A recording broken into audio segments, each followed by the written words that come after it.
안녕하세요. 데이업의 김민호입니다. 지금 이제 미국 대선이 좀 다가오고 있는데요. 엔비디아 실적보다 중요한 미국 대선으로 트럼프가 당선이 되면 국내 반도체 시장은 어찌 될까 한번 알아봤고, 미국 대선에 따른 이제 국내 반도체 시장 전망 같이 한번 보도록 하겠습니다. 먼저 미국 대선 관련해 가지고 이제 반도체의 연관성이 트럼프가 당선이 되면 어떨까? 어떻게 될까? 알 수는 없지만 그래도 제 개인적인 생각을 좀 나열해 보도록 하겠습니다. 트럼프 당선 시 한국 반도체 조선 사업 기회가 한 반도체와 조선 사업 기회가 이제 확대될 전망으로 관측되고 있는데요. 이제 여기 기사를 보시면 이제 27일 서울 강남구의 그랜드 인터컨티넨탈 파르나스에서 열린 제82회 한국무역협회 CEO 조찬회에서 연사로 초청된 데릭 모건 미 헤리티지 재단 부대표 모건이 이제 도널드 트럼프 전 미국 대통령이 재선에 성공할 경우 관세 인상 수준을 넘어서 중국산 전기차 수입을 전면 중단시킬 것이라고 미국 싱크탱크의 전망이 나왔다라고 합니다. 한국 전기차 배터리 업체들의 보조금 문제와 연결된 인플레이션 감축법에 대해서는 현실적으로 폐기가 쉽지 않은 것으로 분석이 되고, 한국 조선업과 반도체 업종인 경우 사업 기회가 좀 확대될 것으로 관측이 되고 있는데요. 이제 조선과 이제 반도체 분야에서 한미 양국의 협력이 더욱더 공고해질 것이라고 전망이 되는데, 이제 이는 이제 코로나19 이후 이제 완화될 공급망 해결을 위해서 이제 조선과 반도체 분야의 경쟁 동맹이 중요하다면서, 반도체의 경우 대만의 의존도가 너무 높아서 한미 양국 관계가 더 공고해질 수 있다라고 분석을 했습니다. 트럼프는 반도체를 비롯해 한국의 혁신은 놀라운 수준이다라고 얘기를 했는데요. 트럼프 후보와 윤석열의 대통령 간의 케미가 어떨 것인지에 대한 헤리티지 재단 앤서니 김 연구원의 질문에 좋을 것이다라고 생각한다라고 답변이 나왔는데, 두 사람 모두 보수당 대표로 공동의 가치를 지니고 있고 중국의 불공정한 관행에 대해 문제를 제기할 것 같은 생각일 거라고 얘기했습니다. 여기 보시면 전 세계 반도체 기업 순위를 보시면요. 1위가 인텔이고 2위가 삼성전자, 3위가 TSMC라고 볼 수 있습니다. 이제 대만의 반도체 TSMC는 미국에게 반도체 사업을 뺏어간 나라인데요. 트럼프 당선 시 이제 미국에게 반도체를 빼앗아간 나라를 도와줄 필요성은 없다. 왜냐하면 미국은 바보가 아니기 때문에. 그럼 만약 트럼프가 당선이 되면 수혜는 우리나라에게 돌아올 확률이 높습니다. 그것도 왜냐? 대만 반도체를 싫어하니까. 그렇죠. 대만의 TSMC는 이제 반도체로 엄청나게 많은 돈을 벌었는데요. 전 세계 점유율 59%를 차지하고 있고, 삼성보다 파운드리 면에서는 13%가량 압도적으로 높은 점유율을 보여준 현상을 보여줬습니다.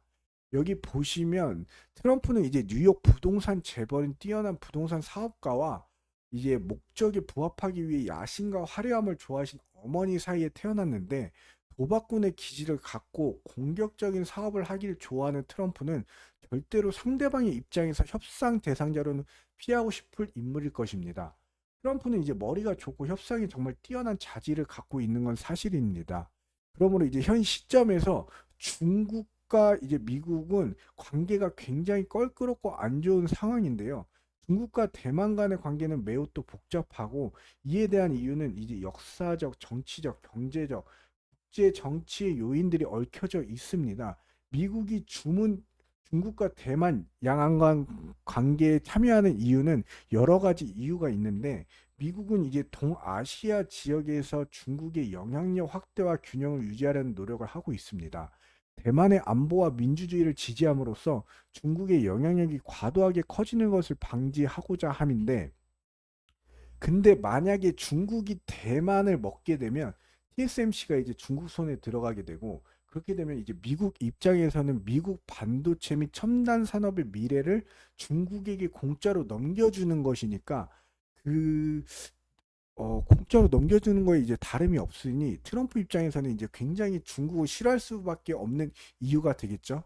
이번 트럼프가 당선이 되면, 백악관에 들어가게 되면 중국 수입품의 관세를 무려 60% 때리겠다고 트럼프가 얘기를 했는데요. 이런 폭탄 발언에 대해 다시 한번 중국과 협상을 하기 위해 전략적인 트럼프다운 면모를 보여주고 있습니다. 트럼프는 압박을 통해서 중국과 협상을 진행할 것이고 본인에게 유리하게끔 할 가능성이 굉장히 높은데요. 그만큼 협박의 전문가로 협상을 할 것이고 그에 따라 이제 대만의 반도체 산업을 뺏을 가능성이 크고 미국으로서의 미국으로 가져올 가능성이 이제 크다라는 점, 이건 제 개인적인 견해이긴 하지만 그래도 어느 정도 일리가 있지 않을까요? 하지만 중국과의 협상이 잘 안 되어도 중국과의 거리가 더 멀어지게 된다는 점도 있는데 그렇게 되면 우리나라 반도체와 조선 관련이 좀 더 수혜를 보지 않을까 생각을 갖고 있습니다.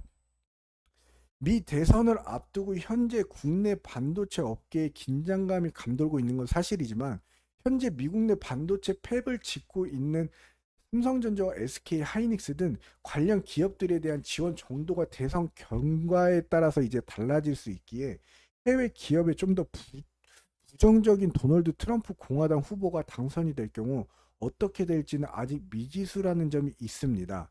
미국 대선이 그만큼 중요한 게 단순히 한 나라의 대통령을 결정하는 게 아니라 글로벌 반도체 시장이 통째로 달라질 수가 있는데 미국 내 반도체 생산 거점 구축의 틀이 바뀔 수도 있다라는 셈입니다.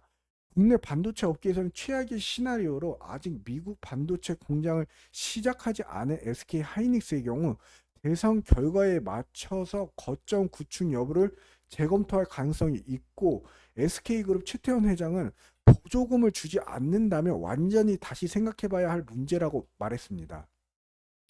이미 텍사스주 테일러에 이제 생산 거점을 구축한 삼성전자의 경우 상황은 좀 다른데요. 삼성전자는 이제 미국 반도체 공장에만 440억 달러, 약 61조 원이라는 거액을 투자하고 미국에서 이제 받는 보조금 규모만 해도 64억 달러로 약 9조 원에 달합니다. 미국 정부의 보조금 정책이 바뀐다면 상황에 큰 영향을 받을 수밖에 없는데요. 미 대선 결과가 어떻게 되든 우리나라 반도체 시장에 부정적인 영향이 없었으면 좋겠고요. 국내 최고의 외교력과 현명함을 발휘하며 국내 반도체 시장이 무사히 반도체 최강의 자리로 남을 수 있도록 바랍니다. 한국의 반도체 시장 화이팅이고요. 대기업을 사랑해주시는 모든 분들 모두 성토하시길 바라면서 대기업의 김민호 멘토였습니다. 다음번엔 좀 더 디테일한 영상을 찾아서 찾아뵐 수 있도록 노력하겠습니다. 감사합니다.